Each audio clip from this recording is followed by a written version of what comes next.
નમસ્કાર દર્શક મિત્રો, અટલ રક્ષા ન્યૂઝ ચેનલમાં આપનું હાર્દિક સ્વાગત છે। હું છું મેઘા અગ્રવાલ અને સમય થયો છે આજના મહત્વના સમાચારો પર નજર કરવાનો।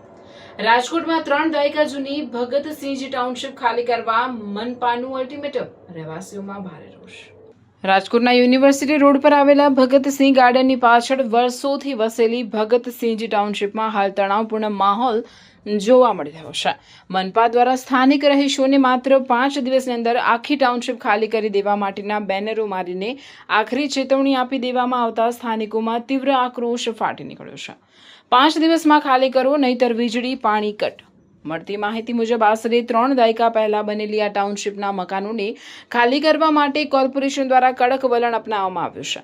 તંત્ર દ્વારા મારવામાં આવેલા બેનરોમાં સ્પષ્ટ ચીમકી આપવામાં આવે છે કે જો આગામી 5 દિવસમાં રહેવાસીઓ સ્વેચ્છાએ પોતાના મકાનો ખાલી નહીં કરે તો કોર્પોરેશન દ્વારા આ વિસ્તારના પાણીના કનેક્શન અને ઇલેક્ટ્રિસિટી કાપી નાખવામાં આવશે। અમે ક્યાં જઈએ? રહેવાસીઓનો તંત્ર સામે મોરચો। કોર્પોરેશનની અચાનક આવેલી નોટિસ અને આકરા વલણને પગલે ટાઉનશીપના સેંકડો પરિવારો મુશ્કેલીમાં મુકાયા છે। ભર ચોમાસે અથવા ટૂંકા ગાળામાં વૈકલ્પિક વ્યવસ્થા કર્યા વગર આ રીતે ઘર ખાલી કરાવવાના આદેશથી લોકોમાં ભારે રોષ છે। સ્થાનિક રહીશોનું કહેવું છે કે 3 દાયકાથી તેઓ અહીં રહે છે, ત્યારે માત્ર 5 દિવસનો સમય આપીને વીજળી પાણી કાપી નાખવાની ધમકી આપવી તે તદ્દન ગેરવાજબી છે। હાલ આ મામલે ટાઉનશીપના મહિલાઓ અને વડીલો સહિતના રહીશો ભેગા થઈને તંત્ર સામે વિરોધ પ્રદર્શિત કરી રહ્યા છે અને ન્યાયની માંગ કરી રહ્યા છે। હવે જોવાનું રહેશે કે આગામી દિવસોમાં મનપા આ મામલે કોઈ નરમ વલણ અપનાવે છે કે પછી રહીશો અને તંત્ર સામસામે આવી જશે। હું ચંદ્રિકાબેન ગોસ્વામી, હું ભગતસિંહ યુનિવર્સિટી રોડ ઉપર ભગતસિંહ ગાર્ડન આગળ હાઉસિંગ બોર્ડમાં રહું છું અને અમને બોર્ડ મારી ગયા છે 5 દિવસની અંદર ખાલી કરવાનું કહે છે અને કે નળ કનેક્શન કાપી નાખવાનું કહે છે, લાઇટ કાપી નાખવાનું કહે છે। તો અત્યારે સાહેબ અમે દર ચોમાસે એ લોકો અમને આપે છે નોટિસ, તો દર ચોમાસે આપે ને આવી રીતે હેરાન કરે છે, તો શું કામ અમને એવી રીતે હેરાન કરે છે એમ।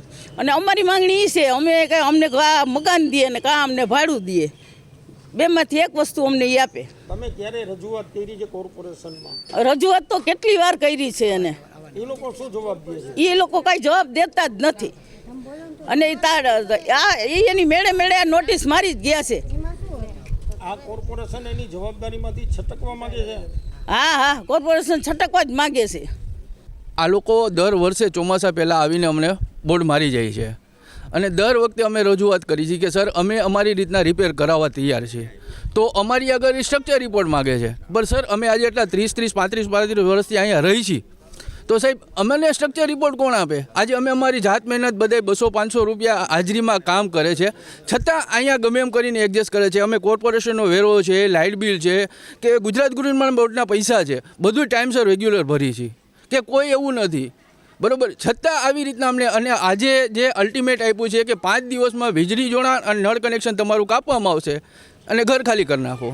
તો સર અમારે આટલા આજે 792 ઘર રહેવાસીઓ છે, આજે 4000 વ્યક્તિ અહીંયા રહે છે, એનું શું સર? નાના છોકરાઓ છે, મોટી ઉંમરના બૈરાઓ છે, કોઈ હોસ્પિટલાઇઝ છે, તો સાહેબ આટલા વ્યક્તિનું થાય શું? તમારી માંગણી શું? સાહેબ અમને એક તો પહેલી વસ્તુ કે ગમે કરીને આનું નિરાકરણ લેવું, અમને પીપીપી યોજનામાં લઈ જાઓ, અથવા કે ભાઈ તમે આજે ખાલી કરવાની અમને કહો છો કે ભાઈ તમે મકાન ખાલી કરો, તો અમને સામે સુવિધા આપો ને સાહેબ, કે ભાઈ સામે મકાન આપો, અથવા તો કોઈને એવું તમે કહો કે ભાઈ 3-4 વર્ષમાં પીપીપી યોજનામાં તમને મકાન આપી દેશે, ત્યાં સુધીમાં જે કાંઈ ભાડું હાલતું હોય એટલું તમે સજેસ્ટ કરો।